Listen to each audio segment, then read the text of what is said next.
निकली। अब तो ये भी शक है क्या चाय बनानी आती है,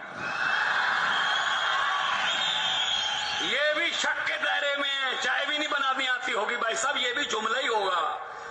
जुमले पे जुमला, झूठ पे झूठ चल रहा है।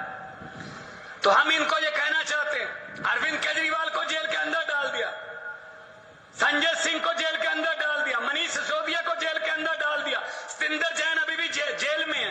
कौन है वो? सतिंदर जैन ने अस्पताल बनाए, मनीष सिसोदिया ने स्कूल बनाए, अरविंद केजरीवाल ने दिल्ली का इंफ्रास्ट्रक्चर बनाया, राजनीति को नई दिशा दी, देश की दिशा राजनीति को। संजय सिंह ने पार्लियामेंट में अंबानी अडानी भाई भाई, मोदी अडानी भाई भाई के नारे लगाए। तो कहते अंदर कर दो, इनको अंदर डाल दो जेल में। अरे भाई साहब, कोई जेल हमको रोक नहीं सकती। मैंने सोचा है, आपको पहले ही बताया, अरविंद केजरीवाल को तो अंदर कर लोगे, लेकिन उसकी सोच को किस जेल में कैद करोगे मुझे बता दो। हम वो पत्ते नहीं, हम वो पत्ते नहीं जो शाख से टूट कर गिर जाएंगे। आंधियों को कह दो अपनी औकात में रहें। हम डरने वाले लोगों में नहीं है, हम किसी और मिट्टी के बने हुए हैं, अपने अपने करियर छोड़ के आए हैं, पैसे कमाने वाले काम छोड़ के आए हैं। हम देश के लिए, हम लोगों के लिए हैं। अभी मिराज मुझे बोल रहा था कि आपने पंजाब में कितने टोल प्लाजा बंद कर दिए। मैं आपको बताना चाहता हूं, 16 मार्च 2022 को हमने सरकार बनाई थी, 2.5 साल हो गए, आज तक 16 टोल प्लाजे जो सड़कों पर लगे हुए थे हमने बंद कर दिए भाई साहब। क्योंकि आप भी उसी रोड से आते हो, होशियारपुर से, पठानकोट से, दिल्ली से अगर आते हो, बहुत से टोल प्लाजा बंद कर दिए। 16 टोल प्लाजे का मतलब है 62 लाख एक दिन का पंजाबियों का जेब में बचता है। और मुझे पता चला यहां सड़क पर अड्डे खोल रखे हैं भाई साहब, आते हुए भी पैसे दे जाओ, जाते हुए भी पैसे दे जाओ, लूट चल रही है। बिजली माफिया यहां पैदा कर रखा है भाई साहब। ये चनाब है, ये रावी क्रॉस करके आए हैं, सतलुज ब्यास पंजाब में है। पंजाब में और दिल्ली में बिजली 24 घंटे और बिल्कुल फ्री मिलती है, आपको क्यों नहीं मिल सकती भाई? नीयत साफ होनी चाहिए, नीयत सबसे पहले तो नेता की नीयत साफ होनी चाहिए। अब इनके देख लो, बीजेपी के नेता की नीयत क्या है?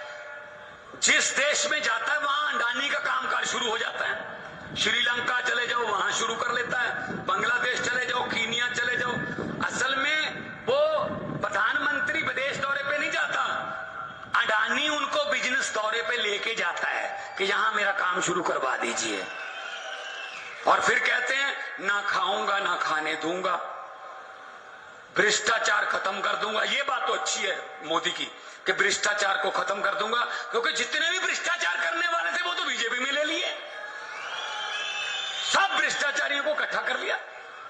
तो भाई साहब, आपने जो किया है कमाल, उसके लिए आपको सजदा करता हूं, उसके लिए आपको सलाम करता हूं कि इन वादियों में आपने अरविंद केजरीवाल का एक सोच का बीज जो है वो उगा दिया।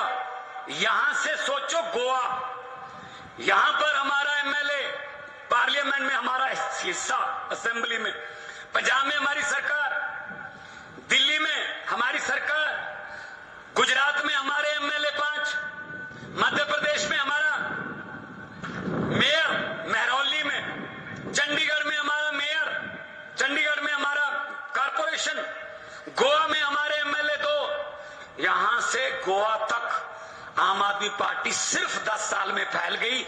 यही डर है इनको कि सबसे ज्यादा तेजी से फैलने वाले लोग हैं और लालच इनको कुछ है नहीं, और देसी लोग हैं, आम लोग हैं, कोई इनको हाई फाई ये वो नहीं चाहिए, ये तो हमें खत्म कर देंगे। और यही चीज है कि जितनी देर आप लोग हमारे साथ हो उतनी देर हमें किसी चीज का डर नहीं है। उसी चीज जब तक आप लोगों का साथ है, जब तक आप लोगों का साथ है, हमें किसी चीज का डर नहीं है, क्योंकि वक्त की कमी है।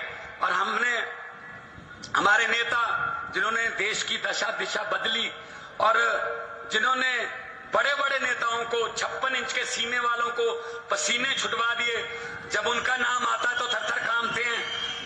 उनको भी सुनना है। मैं आखिर में यही कहूंगा, जैसा कि मिराज भाई ने कहा है, पहली बात तो मुझे इस बात का इल्म है कि यहां से बहुत से लोग पीजीआई में जाते हैं चंडीगढ़ इलाज करवाने। शर्म की बात है, यहां से पहुंचते पहुंचते कितने लोग रास्ते में दम तोड़ जाते होंगे। अगर यहीं पे आपको पीजीआई एम्स जैसे हॉस्पिटल मिले तो क्यों जाएं हम। और दिल्ली में, पूरे देश से दिल्ली में इलाज करवाने आते हैं। 22 स्टेटों में, अब तो 23 हो गए हरियाणा मिला के, 23 स्टेटों में इनकी सरकार है बीजेपी की। एक भी स्टेट में बिजली फ्री नहीं है, एक भी स्टेट में कोई ढंग का हॉस्पिटल नहीं है, कोई स्कूल नहीं है।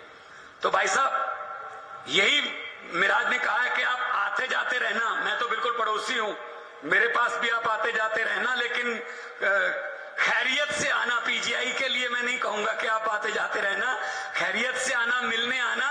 और मैं यही कहूंगा कि लोगों को अक्सर कहते सुना है कि जिंदा रहे तो फिर मिलेंगे।